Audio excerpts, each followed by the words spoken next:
What is up, guys? We are here. It is episode 13. It is a beautiful Wednesday here at DCI Grading. I am joined by Big Sexy Bradley Crenshaw. I am Jason. And again, we are here on an awesome We gotta get Wednesday. you a call name. Yeah, I don't need a nickname. He needs a call name. You can come up with one before next episode. Oh, I got you. Okay. I got you. I got a few whirling around in my head, so we'll come up with something. Well, man, I was going to say, I want to get into our little showpiece here, but I think before we touch on Prizm Football, I want to say go ahead and leave us a like, a comment, subscribe to our channel. That way you guys aren't missing any of our awesome DCI content. Weekly podcasts. We've got card show trips every which way, some highlights of some big polls that, some wax that we've been busting here. So I think, go ahead and leave us a like, subscribe to the channel. Don't make sure not to miss any of our content here at DCI. But before we, go any further, I want to talk about what everybody in the hobby has been talking about, and that is Prizm Football release. We came out last Wednesday, about a week ago. I think $18,000 was the original case price. Yeah, crazy amount. Right. So let me start there. I think last year we pre-ordered our Prizm cases for $12,500. $12,000 a case. $12,000 a case, which is $1,000 a box. That was expensive as hell last year. We Yeah. we couldn't believe that. Yeah, but you had Joe Burrow, Justin Herbert, you had the big guys, Jalen Hurts. Well, then they went and from 2020 you had 50 less veterans and 2 less parallels as well. Yeah. Not only a better class. I saw somebody post something. I think it was Prizm God broke down the actual how many cards and different parallels there are in this year's Prizm. It is astronomical, the difference between last year and this year. It's unbelievable. And for the, just to speculate on the classes, 2020 is head and shoulders above 2021. Yes. Yeah. But also going into 2020, there's good quarterbacks in 2020. With the Herberts and the Burrows and those guys. But there's also some good speculation on these players as well this year. Totally. Mac Jones, Trey Lance hasn't got an opportunity to turn loose. I'm not a Trevor Lawrence fan. I don't think he's ever going to pan out there. I'm all about organizations and brand, and I'm just telling you, quarterbacks go to die in three franchises that I can name right off the top of my head. Jaguars Jaguars are one. Jets Cowboys Browns. I'm just kidding. I had to throw that in there for our producer. The Browns. The Jets, the Jags, and the Browns. You name me one quarterback from those organizations. I can name one from all of those organizations that goes down in history as a Hall of Famer. One. And he's an old-timer. That's right. From the Browns, I'm assuming. No. Who? No. From the Jets. From the Jets. Joe Namath. Yes. Yeah. You got it. Broadway Joe. Yep. So, he had a commercial where he put on pantyhose? That was a big thing with him. So anyway, we'll get you to do that in one of our TikTok videos. Maybe I can definitely do that. I have 4 daughters. Yeah. So to tell you a funny story, there was actually a contest one time when I was in Tyler, Texas, back in East Texas, that come on the radio and they were like, "Hey everybody, we're looking for 4 contestants to meet at the corner of blah blah blah Broadway," and I think the Loop's what it was. So I pulled up, had no idea what we were going to do. I get there, they blindfold the 4 of us. They hand us a roll of pantyhose. And they said, it was 4 men. And they said, whoever put these pantyhose on the fastest gets, all these prizes and tickets. Well, when they handed me the pantyhose, I knew right away that I was going to win this. Because if you have 4 daughters, you know how to put them on. So I immediately start rolling the pantyhose up before they ever start the contest. So I've got them in my hand. I'm ready to go. I've dressed plenty of little girls, doing that stuff. Right. With having the babies at the house. So they said go. I said zip, zip, pulled them right up just like a pair of blue jeans. And the other guys were like ripping theirs. Yeah. I was done. That's awesome. Yeah. They were looking at you like, man, they're a little caught off guard by that. They're like, wait, does this guy wear pantyhose all the time? Well, and Connor wears them in the office all the time. Well, that's another story. We don't need to get into that. I think a contest is one thing. Connor's personal life is another, I think.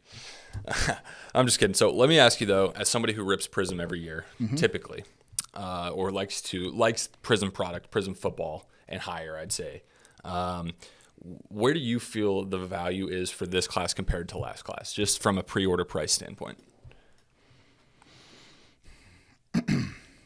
Everything goes up. But I do believe with the overprinting that the how many parallels they printed and all the extra players that was added into this year's Prizm, that the overall value of the product should come down.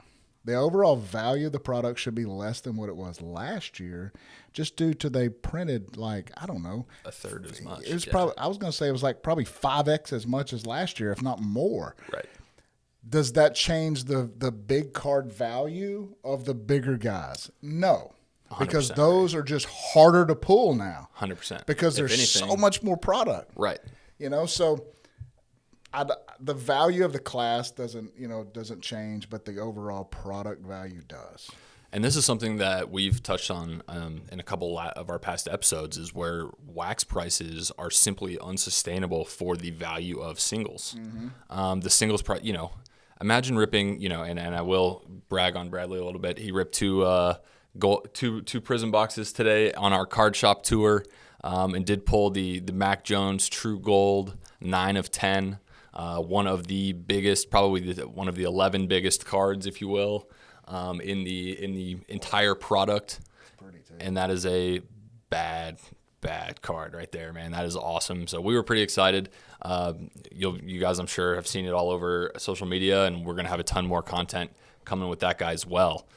So imagine though, Brad, if we had paid for that case, right? If we just to say we hit the same card from the case, we're going to struggle to make our money back, I think. I mean, okay, maybe not from the one card. Not from that card. Right. But from the rest of the numbered rookies, the autographs that we were pulling all that was trash. And I mean, this last weekend, I bought into 20 different breaks with pull wax, and it was all trash. I mean, that's the reason I say stuff like this is going to be it actually should be worth more due to how much product has been printed, because there is so much.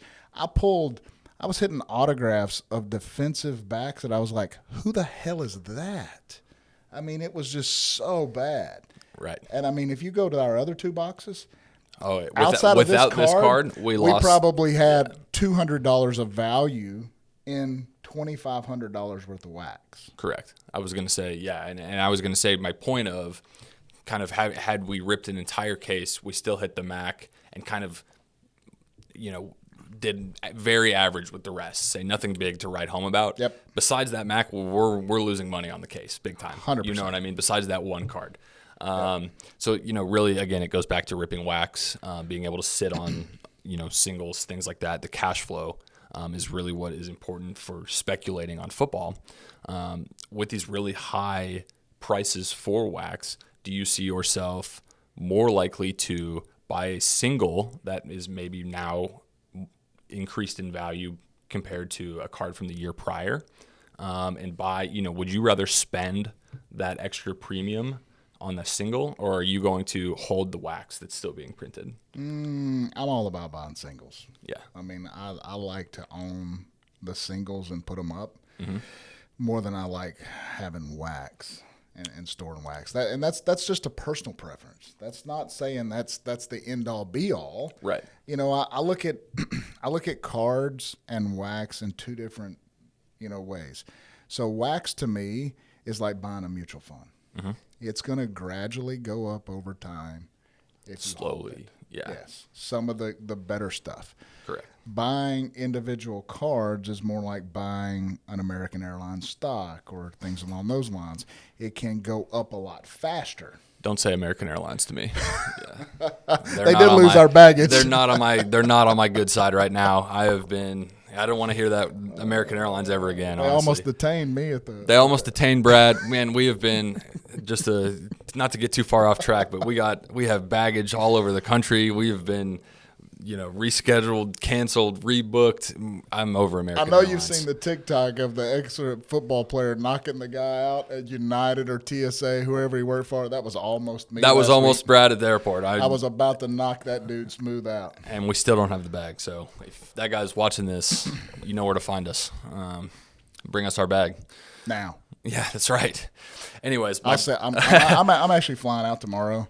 I'm going on the lookout for this guy when I get there. That's exactly right. Good. Like I'm going to pin him down and figure out where my bag is at as soon as I find him. My wife is like, Brad, please don't cause a scene at the airport.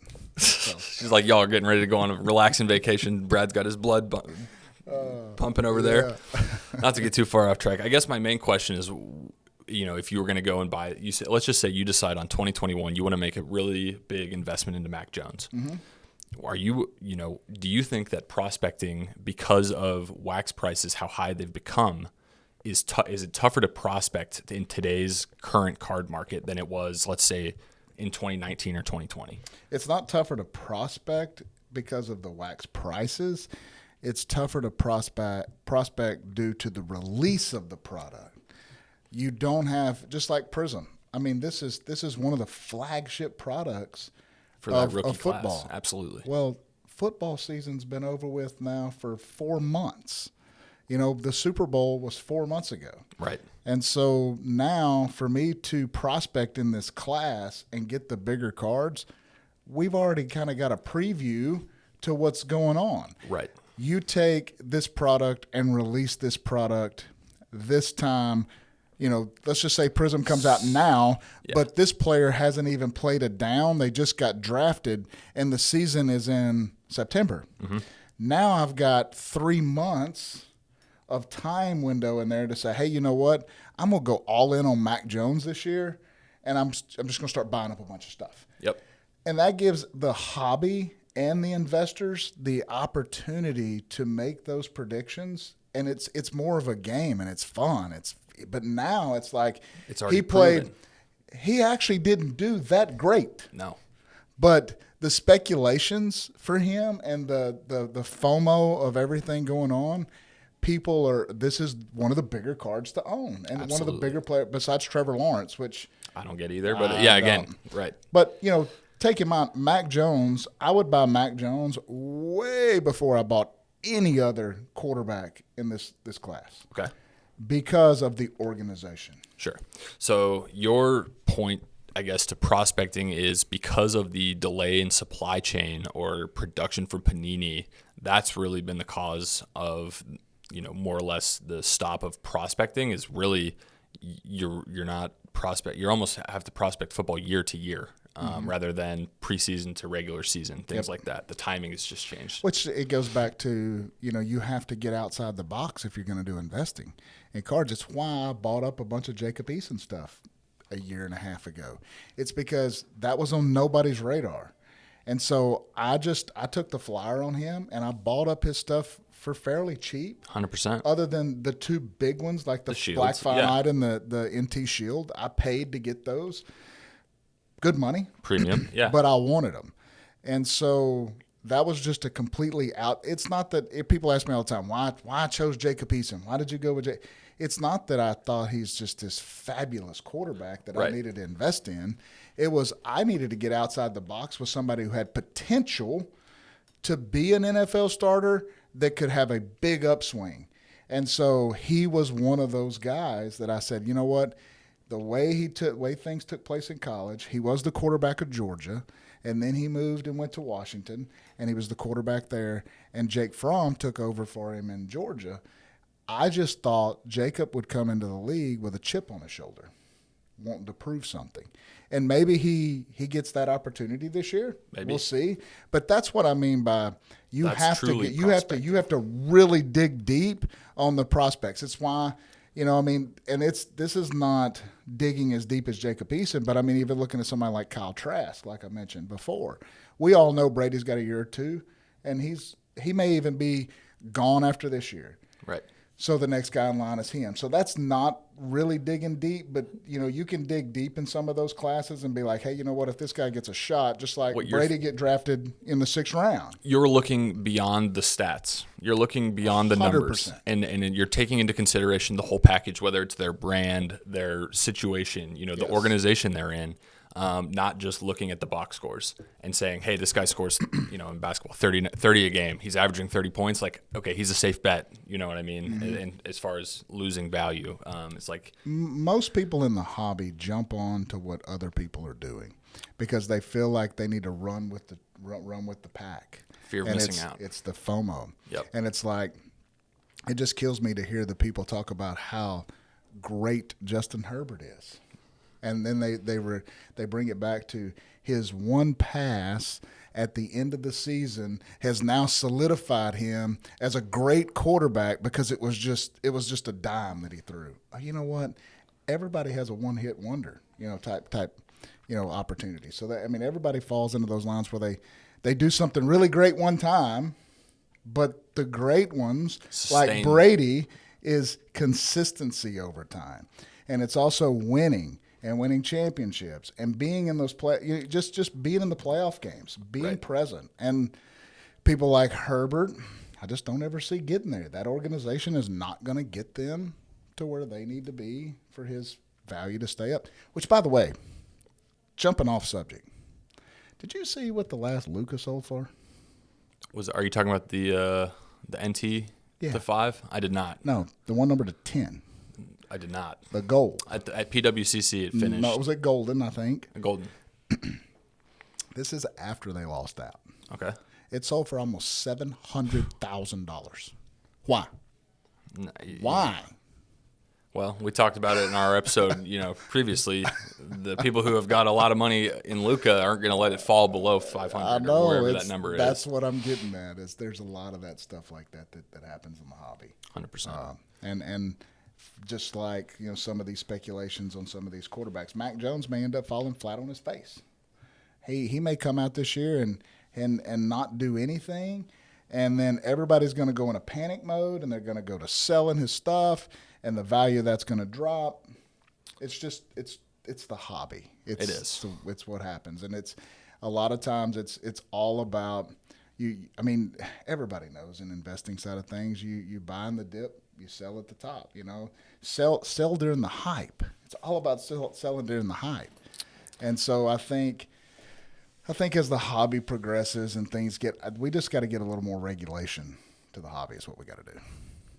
I want to switch gears for a second because I've kind of asked you about speculating on players in a certain class. I want to ask you about speculating on cards in a certain product. As we're all very familiar, the LeBron Triple Logoman was the product hit from Flawless Basketball this past year. It officially got an authentic grade from PSA. I'm not sure that changes the price really all that much unless it would have gotten a 10, you know what I mean?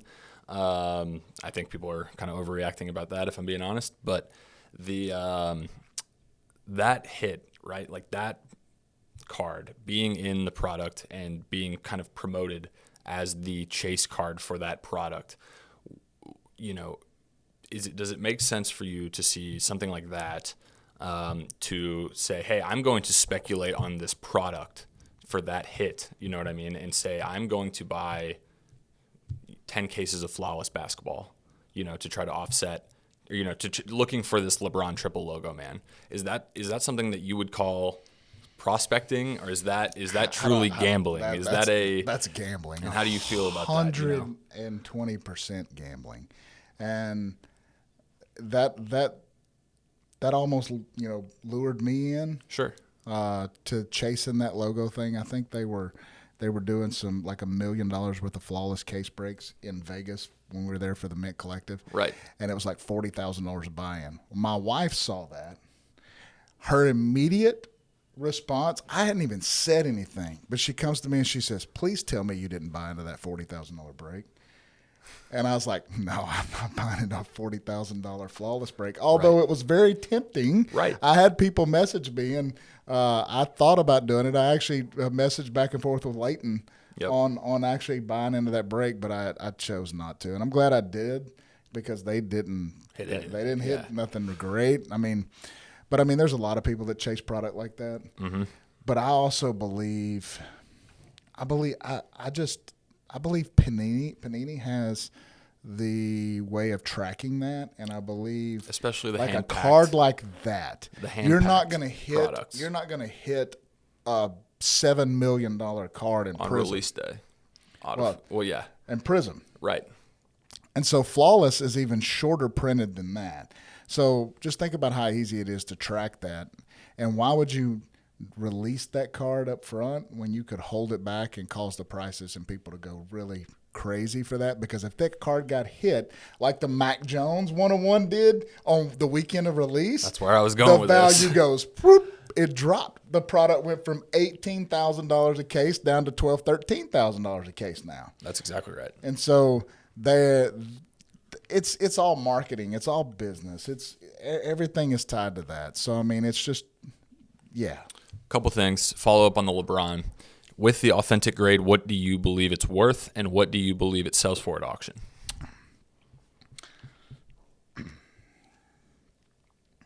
It's cardboard. That is a good answer. I come to the office yesterday or whatever day it was. There is not a P, and I love cards. Love cards. You love cards. I love cards. We all love cards. We're in the card That's why business. we're here. Right. That's right. But there is not a piece of cardboard, and when I tell you this, I'm including Honus Wagners and Mickey Mantles, and I'm including them all, Babe Ruth. There is not a dang card on this planet worth $7 million. Not a dang one. I agree. None of them. They're not, but that's what that card's going to go north of $7 million. It's what I think, and it's for LeBron. I know, and it's $7 million. When somebody asked me the same question, I said it would probably settle between $3 and $5 million, which is absurd. To push 7 would be crazy. It's going to go north of 7, and here's why. Yeah, there's some big players that are gonna run that number up, and there's a reason that it's going to auction so fast. Right on that platform. It's going to cause a spike in the hobby. It's going to cause people to it's going to hit the news. It's going to do all kind of stuff because of what that card's going to get run up to. Yep, absolutely. It's the headline grabber. I mean, you got to think there's somebody in that running that's going to be bidding on that thing that just won like $17 million on a roulette table one night. 100%. Yeah, I believe he goes by the name of Aubrey, I think is his first name. Yeah.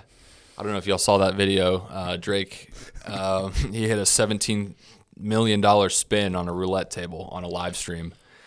So I bet he takes that card down. Yeah.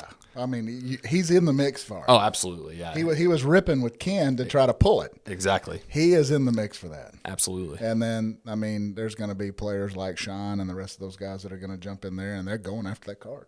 That's exactly right. Brock from PWCC, I know he's a big baller as well, so he'll try to take down the LeBron. Brock is drooling over that LeBron Triple Logoman. That's right. He loves his card of his daddy. That's exactly right.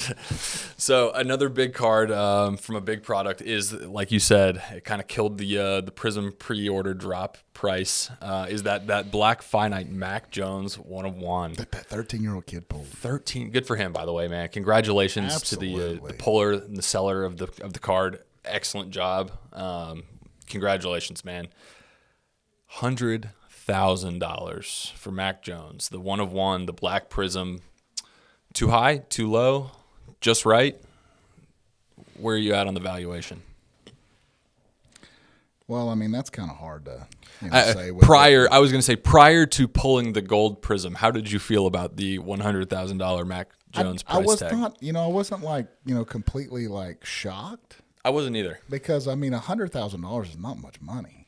And I've actually since heard that the $100,000 buyer flipped the card for $175,000. Yeah. So, I mean, to be honest, if you start comparing it to some of the other, if Mac Jones goes on and wins one Super Bowl, just gets one Super Bowl over the next, say, 2 years, does that make that card as valuable as the one that Rob owns? The 101 of Mahomes? Right. I mean, I do know that I made him $1 million offer on the card, and he turned me down. Right. And that was a year or two ago. Right. I was sitting there. And so, I mean, I think he wants $5 million on that one now. I believe it. Do I think it's worth $5 million? No, and I'm a Mahomes fan. But I mean, you control the market. The $100,000 price tag for Mac Jones, if he goes on to be Brady 2.0, that's a great buy. Steal. Yep, even at buy. 175. No, I think you're right. That being said, let's turn our attention to the centerpiece here. What's the gold worth? I mean, raw. Raw as it sits in a 10 and how about a black label? I mean, if it raw the way it sits now, it's probably 20. I mean, it's probably worth 20,000. It's awesome. The way it sits right now. It's great. I mean, great card. It's off centered and it has a print line on it now. But I've already opened a complaint with Panini, Of course. And since they're right around the corner, That's exactly right. we're going to make sure that hopefully we get this card, reprinted and one that's a little better centered for the hobby itself. Because the card will go to market once we get a reprint of the card and it gets holdered and graded, and it'll be available for sale. I'm not a speculating Holden Mac Jones type deal, but I mean he could turn out to be somebody good. I mean he is in a great organization. That's exactly right. Yeah. I think obviously the gold Prizm, the premium that brings, Prizm itself being the flagship like we talked about, and then Mac being the kind of the chase that everyone's going from in this product. Like that card's got a lot going for it. That's a pretty sweet one there. It'd look good in a DCI holder. It's going to look great. That's exactly right. Well, I know you have a lot of big cards, gold Prizms, black finites, things like that. You use a vault service. Our friends at PWCC, they're the best in the business as far as that goes. The best vault service there is. Something that is kind of coming to the forefront of the hobby as far as marketplaces go is eBay announcing their new vault, and something that they're going to be able to incorporate. If you buy cards on eBay, you can have it sent straight to the vault, very similar to PWCC, things like that. A lot of that makes me wonder, wonder where they got the idea from. That's a good question. I mean, wasn't PWCC one of their biggest sellers on eBay? Yeah, that is interesting. Didn't PWCC get kicked off of eBay? That's interesting. And now eBay has their vault service. Interesting. So yeah. Well, I'm not a proponent of eBay. I don't sell anything there. Yeah. I don't buy from them. From the hobby perspective, do you see more vault services, eBay, alt, just to name a couple of them? Is that something that is useful for collectors? And kind of explain how you use the vault, just as in your own personal life, just to say, whether it be for shipping purposes, storage purposes, high-end security, stuff like that. First and foremost, I'm all about relationships. And so that's why I do business with PWCC. 100%. It's a relationship for me. I mean, I can message Jesse or, Brock or any of those guys at any time, and I get a response. And I like customer service like that.